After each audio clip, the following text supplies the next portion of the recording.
Well, hello. It is week 4 of Full Court Friday in your living room, on your smartphone, your computer, your TV, whatever. Ryan Kelly, Taylor Viles. It's a boys' night. Allison's off playing softball in the cold, so you're stuck with us. But regardless, a great night to be stuck indoors watching basketball. Yeah, it was a great night. A lot of good basketball hoops in the area. You know, we got a couple games in Georgia, some good games in Florida too, right? Yeah, because it may be cold outside, but the Seminole County boys have stayed red hot. 20-0, and they would put that on the line again tonight against the Mitchell County Eagles. But the home team had a little something to say about it. They're going to score the first drive here. Tough drive. Jadarian Hudson right there. That's the good stuff.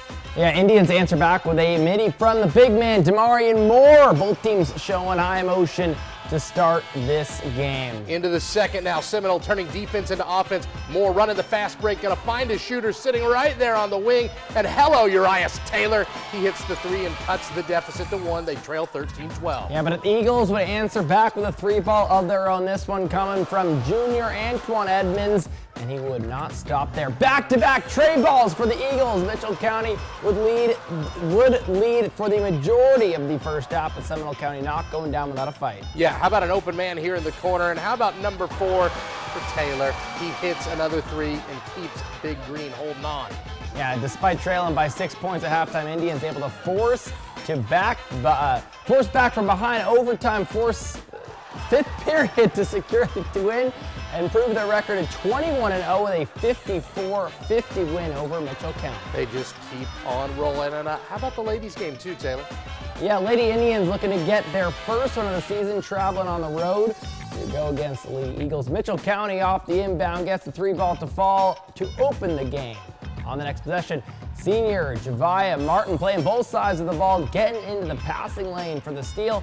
She'll take it back the other way, lay it in a quick 5 straight points for the guard. Seminole County not backing down. Look at the effort from senior April Williams getting the chase down, save a basket. Lady Indians get the ball up court to their first score of the game. Senior Deanna Kimball getting the layup, but Mitchell County take complete control of this game and take the win, I think. Oh, we're not sure. Send us the final score if you've got it. Yeah, we don't have a score for either women's game tonight. We're looking for it. If you got it, call the station. We'll get to that other women's game in a second. But for now, let's stick with the Georgia squads. Brookwood was actually in Florida tonight in Tallahassee, taking on FAMU DRS. The camera didn't get there until the closing minutes, but that's when Jordan Jean started putting on a show. Through several baby rattlers, the Warriors up big in this one. From there, Brookwood running in transition. Levi Williams, outlet, open. Jean on the corner, splashing it from downtown. More transition. More Jean. Jackson Horn finds him. Look out below, the one-handed jam from the junior. Why don't we take another look-see at that, because that is just textbook. Taking flight. Beautiful stuff. Baby Rattlers again. Sorry we didn't get more of your highlights. We're here for the very end of this one. However, we did get Eric Terrell getting the final bucket of the game, the takeaway and the layup, but the damage already done. Brookwood is now 22-3 thanks to a 20-point dub on the south side. Yeah, let's go way down I-10 to Hamilton County. Trojans hosting Suwannee to wrap up the regular season. Midway through the second quarter, this game going the home team's way, but Suwannee with a couple good possessions in a row. First, the layup from Jack Harrington, then Travon Feed with an offensive board and put back. Trojans up 11. Hamilton County comes right back with vengeance in the quarter. Hayden Tabor splash from deep. Trojans back on defense. Pass intercepted. That leads to Caden Ryan mid-range jumper. Hamilton County in control. And check this out again on defense. Pass denied by Tabor. Kept in bounds. He goes ahead for Ryan. Who goes up with it? That's a goaltend. Count it. Trojans up by 20. They don't look back, top in Suwannee, 75-58. No, they had to love that one in Jasper. Let's go to the bag tonight. Bob Albertson Gym, Florida High saluting a trio of seniors against Columbia. And speaking of those seniors, Micaiah McHenry driving baselines. Closing seconds of the first half, she gets the friendly roll. It's a double-digit lead at the break. Second half, if it ain't broke, don't fix it. Another senior driving baseline, Kayla Batiste, who goes and gets the runner. Knowles by 22. Holmstein was still pressing here in the third. McHenry with the ball, pull up, triple, leads 27 now. I think you kind of get the idea here. Seminoles roll, but we don't know the final score. But we know they rolled, I can assure you that, because it was 40-10 in the third quarter. Anyway, let's keep it moving, shall Well, the Columbia boys have been very good this year. They were also in our neck of the woods to face Madison County. Cowboys have struggled at 6-11. It's all Tigers to start. Terrence Tolberg goes off the glass, count it, plus the foul. And then in transition and fast, nifty pass back and boom! Oh, goodness. Bringing the thunder. Columbia leads 11-2, but all of a sudden, Tigers find themselves caught in a storm. A triple. Cavante Lee lets it fly off that inbound. It's good. Michael Pride then from the same spot, making it rain. Boom, shakalaka. Cowboys heating up, and finally, no, this is not deja vu. I swear, Lee again from deep. He's on fire! 3 threes in a row. Madco down just 3 points. But the Tigers end it there. Lamari Bell takes the dish, lays it in Columbia. Too much for the Cowboys to handle. They win it 61-46. All right, let's wrap it up. Senior night on East Tennessee Street. The Leon boys hosting JP2. Early action, visiting Panthers, working the baseline, but get it out of here. Jeremiah Mullane says, not in this house. A devastating block to set the tone. Lions looking for their first points. They go around the world, passing it back and forth from the arc until Elijah Knight says, listen, I'll do it myself, fellas. He knocks down the triple, gets it to go. Big Red worked it inside as well. Great passing here to eventually find Tremaine Jones. A little patience gives him the hoop and the harm. Good stuff for Big Red. St. John Paul II, however, getting a little momentum early. Jerron Barnes says, I'll take that. Intercepts it, goes the other way. That capped off a 7-0 run. Leon's got to call timeout, but that's about as good as it got for the visitors. The Lions cruise from there, 66-30. Hey, stay right there. Come on back. We're talking FSU women after that, and we're talking about two, shall we say, Seminole scholars who are really making it count on the floor and in the classroom. Don't go away. We'll be right back.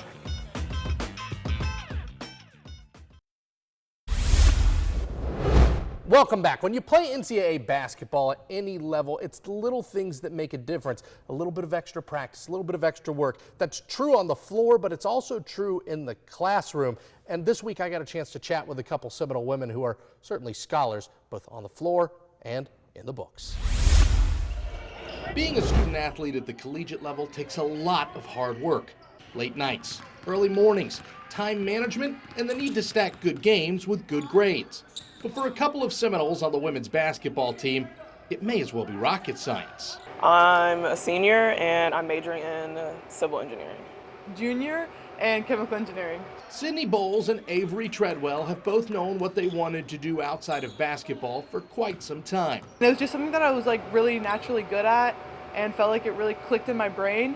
And I wanted to do something in the STEM field, but I didn't want to do anything that was related to medicine because it kind of grosses me out. I've always just been like a math, science-based kind of girl, and my dad actually is an engineer. But as it became clear their hoops journeys would continue in college, it was also clear two big dreams would take one big commitment. Sometimes you don't get a lot of sleep. Sometimes, you miss out on things, but I know at the end of the day, this is something that I want to do, and it's going to pay off in the end. You have to be on top of it and know when you're leaving, when you're not here, and when all the things you have to take care of are, and just be able to figure it out, honestly. The senior guard and junior forward are used to playing different positions on the same team. So while they don't share a major at the FAMU FSU College of Engineering, they both know what it's like to stay in the game. Having somebody who can just share the struggles and we could just laugh about it. 9 times out of 10, if we're both losing our mind, it's probably at the same time. So just somebody who can help you through those hard times. I definitely feel like she understands me, and when I'm crashing out over school or something, she knows why I feel that way, and just is someone that I can rant to, and she understands. Excelling at beating one of college's toughest full court presses.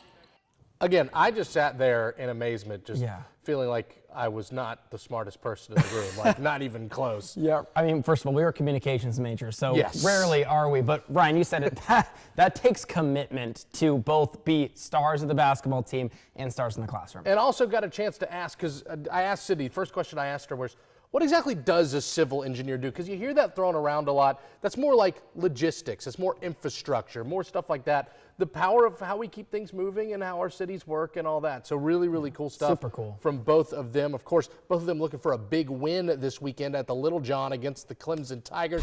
But they're not the only college team in action this weekend. Oh no, there's a lot of good stuff from Luke Laux, from Charlie Ward, from Coach Pressure, VSU, TSC, all that. We're going to get you set for this weekend's action right after this.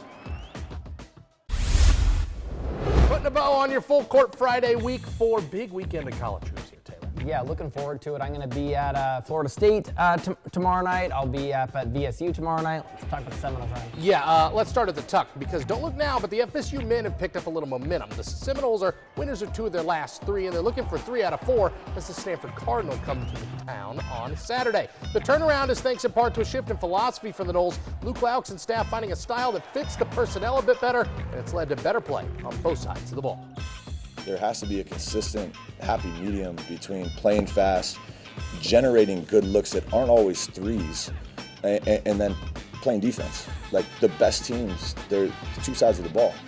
And I thought our shot outcomes were affecting the rest of the game to the point where we were getting embarrassed. And to me, I'm not going to sit here and just watch that over and over again. His mind is always turning, isn't it? Both Florida A&M hoops teams are on the road to face Alabama A&M tomorrow. Both are in need of a SWAC victory. The women have dropped 3 of their last 4. They sit 7th in the SWAC. That game tips at 4 p.m. The men tied for 2nd in the standings at 5-2. They tip at 5. All right, Valdosta State Hall of Fame weekend welcoming in the rivals from West Florida. A win would give both teams a 500 record in GSC play. Huge shout out to former AD Herb Reinhardt, who's going to have the foyer of the PE complex dedicated in his honor tomorrow before the games. That's cool. But Nate, last but not least, TSC men and women's hoops in action at home against Pensacola State. The women have dropped 4 straight. The men ranked 12th in the nation, 2-2 in their last 4. They're coming off a big upset at Northwest Florida State. Both teams lost to PSC earlier this season. Ryan, I'll be up at VSU tomorrow, and of course, we got the Seminoles for you. Of course, enjoy a great weekend of basketball, and oh yeah,